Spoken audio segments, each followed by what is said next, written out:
who art in heaven. Hallowed be thy name. Oh, we're live, by the way. Oh, shoot. Sorry. Thanks for the heads up. That's okay. I just kind of did it. Welcome back, everybody. Hello. How you feeling? I'm calmed down. I just don't understand what the fuck that is, but okay, it's fine. Okay, I'm fine. Okay, we're good. We're good. Welcome back to Under Further Review, everybody. Andrew and Kata here. Again, if you haven't already, please follow us on all of our social media. Facebook, Instagram, Twitter, using the handle UFR Vodcast. Podcast comes out every Thursday. For our final segment, we want to talk about fantasy football because the playoffs are upon us, and then we also want to touch on some of the games coming up in Week 14. Yeah, it's kind of like what we were saying earlier with some of these games, particularly like we thought it was kind of getting boring and slow, and we thought the winners were starting to be clear, and then some weird stuff is happening. So, but I want to hear all about your fantasy right now. It seems like you've got a whole heck of a lot going on. Yeah, it was a week for us for my league. Good. Our second best team, who's got like people like Christian McCaffrey and Mark Ingram, and is going to win like most points in the season. Mm-hmm. Lost to the team that doesn't set their lineup this week. Okay. That was crazy. Okay. That's a big deal. One of our team members, all they needed was a win over the last place team in the division to make the playoffs. Mm-hmm. They lost. So that's fun. They're out. Oops. Yeah. I made the playoffs. Good. Which is great. I mean, I made the playoffs last week with a win. Okay, but tell them how. Okay, right. So, what I needed this time, I'm currently sitting as the third seed. I need a win, and I need the number one team in the league to lose. And I got my wish, because the number one team in the league lost. I needed a win to get in. And what did I do? Did I win? I did not. Did I lose? No. I did something probably worse than losing, especially in a situation like this. I tied.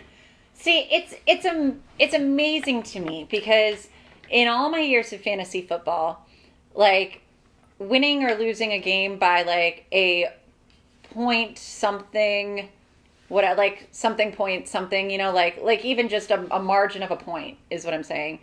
That's a little more common. I don't think I have ever tied a game in fantasy.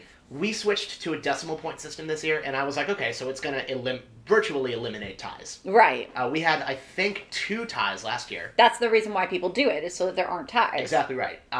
Ordinarily, I would be okay with a tie in any other situation but the one that happened over the weekend.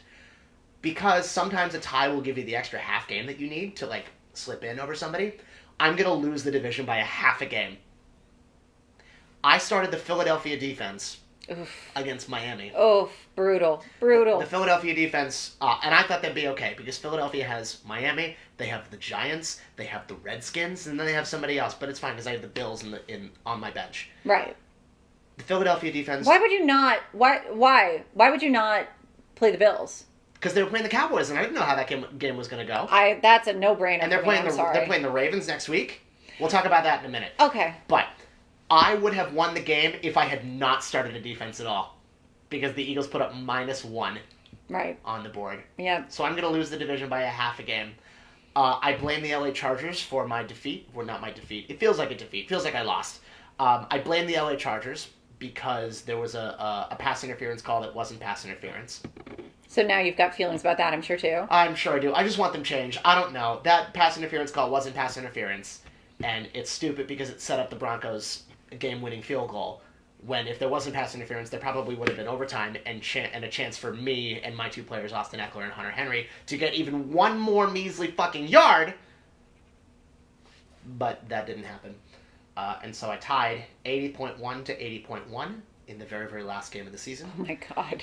And I will go into the playoffs as the number 3 seed, which is fine, because, I mean, like, I've beaten the team that I'm facing this week. Look, it's going to be fine. So. It's going to be fine. You know. It just really feels like I lost. It really does. I know. And my running backs are so bad. They're just really terrible. Like, James White hasn't done anything for me this year, and obviously he was on the bench. Pathetic. Dude had 29.7 fantasy points last night. Insane. I know. Dude had 29.7 fantasy points on Sunday. I'm upset. I understand. I understand where you're coming from. And particularly as someone who did not make the playoffs in any of my 6 leagues this year. Surprise. None of them. 0. You're kidding. Nope. Not a single one. Not one. What was your best record of the 6? Oh, God, I don't know. I don't have my phone right now. Probably the Fordham League, because I almost made it. I would have made it if I was able to win this week, but that wasn't going to happen. I was playing against... That was the wild card spot, right? And you were Yes, playing the commissioner of your league? No, I played the leader of our division, who has, I believe, only lost one game. Gotcha. Lamar Jackson. My boy. James Conner. That sounds like my team. Like it's a stacked team. So I mean, and this person will probably win the year. Like I really don't have any doubt that that's going to happen. Mm-hmm. So yeah, fantasy is done for me. I'm done. I quit. I'm sorry. There's always next year. You know what? And maybe what I needed was a bad year, and then next year I'll be a little bit more careful and put my money where my mouth is, and you'll come back with a vengeance next year and you'll win the whole thing. I'm ready. I believe in you. I'm ready. And now of course, here's the hard thing though. Once fantasy is over, once like the playoffs are decided and everything, if you're not in them, all you have left is your team, and I don't even have my team. Right. I don't even have my Giants. Where'd they go? Who were actually eliminated from playoff contention before you were. They literally died. Isn't that fun? But they have an interesting matchup this week, and the only reason I'm saying it is interesting is because they are playing the Eagles. Let's talk about this coming week. Okay. The Giants are playing the Eagles. In Philadelphia, Monday night. In Philadelphia, Monday Night Football. And it's only really interesting because the Eagles lost to the Dolphins this weekend. And should be, in fact, forced to walk from Miami back to Philadelphia. Thank you, Mike Rose, for sending that petition over. We will be signing it shortly. I mean, who the heck knows? Who the heck knows? I don't know. Do you know? I don't. I mean... My gut tells me the Eagles because the Giants suck. Yeah, but also apparently the Eagles suck too. Well, you know. I mean, the Dolphins, you know what? Any given team can beat any given other team on any given Sunday. As the Circle of Parity has shown, all hail the Circle of Parity. Oh my God, stop it. I'm going to fucking kill you. Oh, that's going to be a thing. You know it's going to be a thing from now on. All hail the Circle of Parity. No. But also, I will say, though, Ryan Fitzpatrick, he's a little bit of a wild card. He takes some risky moves, but he had a really, really good game on Sunday. He did. Devontae Parker had a really good game, too. Yeah. No, I mean, the Dolphins, it looked like they weren't tanking. Good for them. Yeah. Yeah, we were watching ESPN beforehand, and they were like, "Yeah, the Dolphins we said that the Dolphins, the Dolphins should not even be allowed to field the team this year just because the talent was so bad." Yeah. And they've defied the odds. They're 3-9. They're still not eliminated from playoff contention yet. No, their record's better than the Giants. They will be eliminated this week, I'm sure, as they face the Jets, who just came off a loss to Cincinnati. The Jets suck too. Yeah, everyone sucks. Jeez, both those teams suck. Should we talk about that game? Do you want to? Who do you have in that one? Dolphins or Jets? I am very open to. Look, this week I do a picks pool every week. I'm in a picks pool, and you can win on a weekly basis based on how many correct predictions you make, and we do it against the spread. Yeah. The spread has not been released yet, but as of recording this podcast, but that's kind of a toss. I think this week is going to be really hard for me in the picks pool because, again, there are just so many games that look like they're going to be really interesting matchups. Mm-hmm. The Dolphins and the Jets being one of them because they both just suck. I mean, look, I want to say the Jets are going to take it, but I don't know. Yeah. I don't know. I was going to say, if the game were, at a reasonable point for us to record the show, we should go out to the Dolphins bar and try to gauge the mood over there. Oh. But this is the game where they all go out to MetLife. This is like the Miami takeover of MetLife Stadium. I want to see how they're doing, and hopefully that mood is good. Yeah. Yeah. Maybe pregame. Ooh. Yeah. Your Patriots are playing the Chiefs this week. Oh boy, I'm scared. Okay, so last year I was really like, okay, the ship is going down. The ship is gone. There is no ship. By this point last year, like they had lost to Pittsburgh and then they had lost to Miami, like 2 weeks in a row in like horrible fashion. Right. And I was just like, blow the whole thing up. It's over. And then they proved me wrong again and won the Super Bowl. This year it's kind of been like a slow burn, and I'm slowly starting to like sink into a little bit of Patriots depression. Right. And that loss on Sunday night against Houston. Yeah. Really made me feel that. Yeah. So that was ugly. Yeah. They almost won. They didn't deserve to win. No. This game on Sunday afternoon against the Kansas City Chiefs, a rematch of the AFC Championship game. This time it's in Foxborough. Right. So they have that going for them. Right. I can just see it going either way. People that say that Brady's washed, I don't know that that's true. I think that he is all that offense has. Ooh, I don't like that. Well, I mean, who else do they have on offense? Julian Edelman. Yeah. Edelman, right, but Brady's the one who's been carrying the offense on his back. How? How can a quarterback carry an offense that doesn't exist on his back? He threw for 300 yards and 3 touchdowns on Sunday night. And was that enough? No. No. That's okay. But I mean, the team has been I think the defense has been carrying your team. No, I absolutely agree that it has. Yeah. I'm saying that Brady is the pack mule of that offense. Even at 42 years old, and he's still slinging 330-yard, 3 touchdown performances. I don't know. I can really just see it going either way. Just based on my mood, I'm going to say the Patriots are going to lose the game at home. Interesting. You know what? I think it's interesting too. And this is also thinking back to this whole circle of bullshit thing. Nope. I think a lot about home field advantage and whether or not it's an advantage. Actually, I think about that probably more than I should. Oh, I absolutely agree that it's an advantage. I do in the Patriots sense. Yes. If you have to go to Foxborough for a playoff game, good luck. Yeah. No, I agree, and that's I think why I think the Patriots can take this back. I figured they would lose one of the next 3 games. This was leading into this past weekend, sure. And then they lost to the Texans, and I was like, oh, okay. Plus, I mean, because their next 3 are like pretty much cakewalks. It's at Cincinnati, and then the Bills at home, and then the Dolphins at home. And the Bills could be a scary game. But that game is in Foxborough as well. Yes. And that game essentially would be for the AFC East if the Bills beat the Ravens, which, upset alert, I think the Bills are going to beat the Ravens on Sunday. Interesting. I do. Okay. I think so too. I just think there's something that's got like this like perfect storm of energy to it. Like the Bills are 9-3 and the Ravens are 10-2. They're only 1 game apart from each other. Right. And it's in Buffalo. It's cold.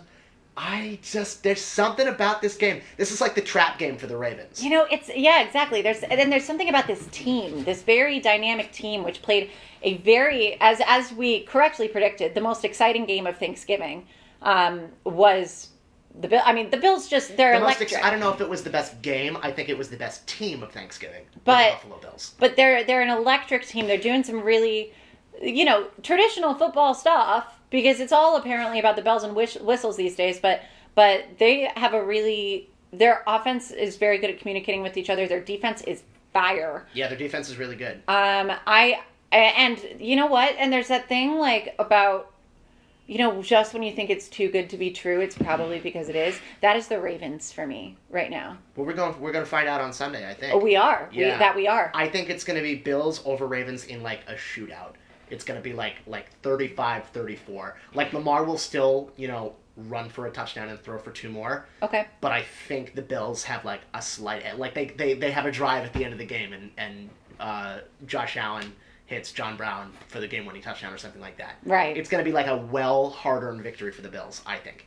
And I think the Ravens need to watch out playing the Bills defense because all those mobile players, with one in particular, I'm a little nervous. And if the Bills win, and then win next week in Week 15 against the Steelers, it would then set up a Week 16 matchup with the Patriots that would essentially determine the AFC East title. Yeah.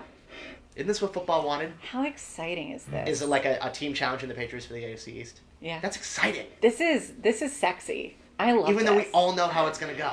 Oh, what? I mean, we don't. don't. We don't. What are you talking about? I'm Shut up. so nervous. Shut up.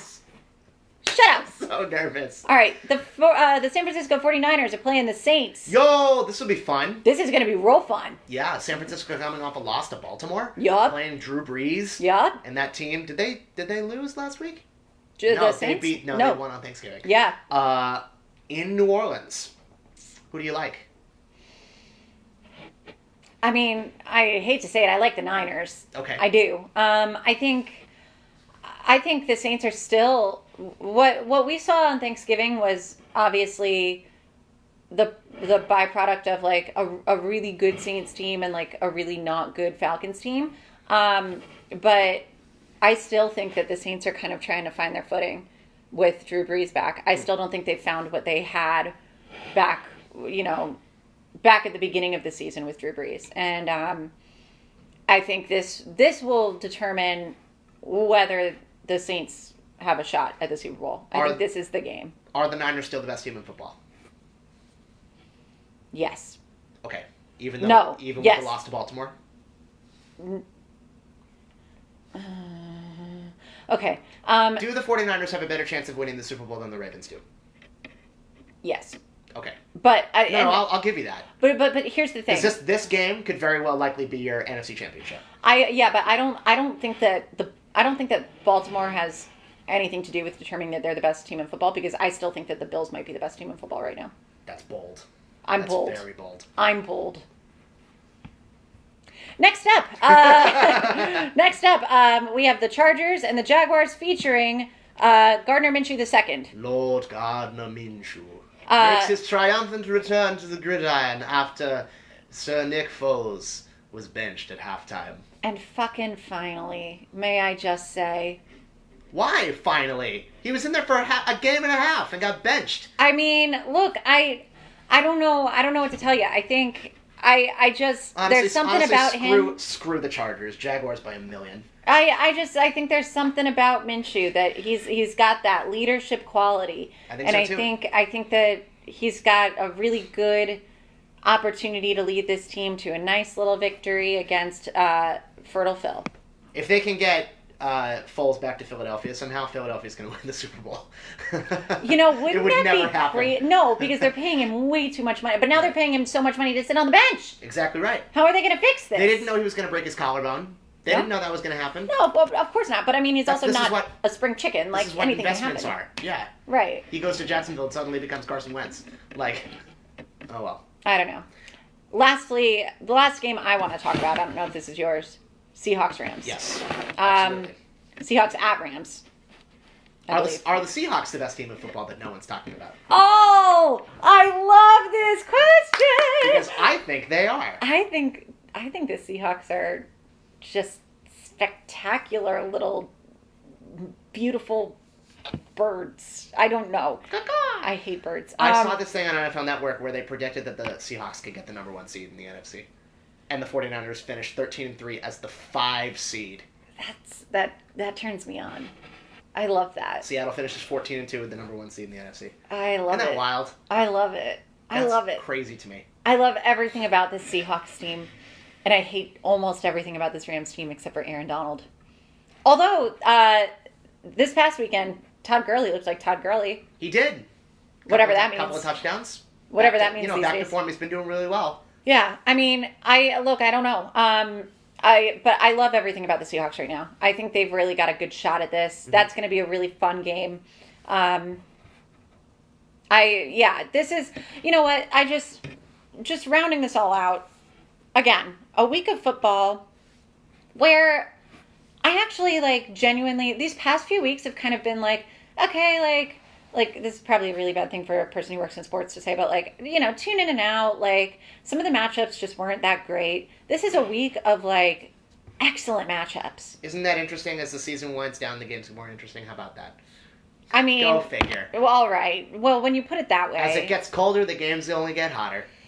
Ooh, I like that. Well, yeah, it's true. Can we make that the title of this episode or something? Oh, I have a different title in mind. Oh, what is it? I do. It's All Hail. I'm so mad. All hail. I'm so angry. All hail the Circle of Parian.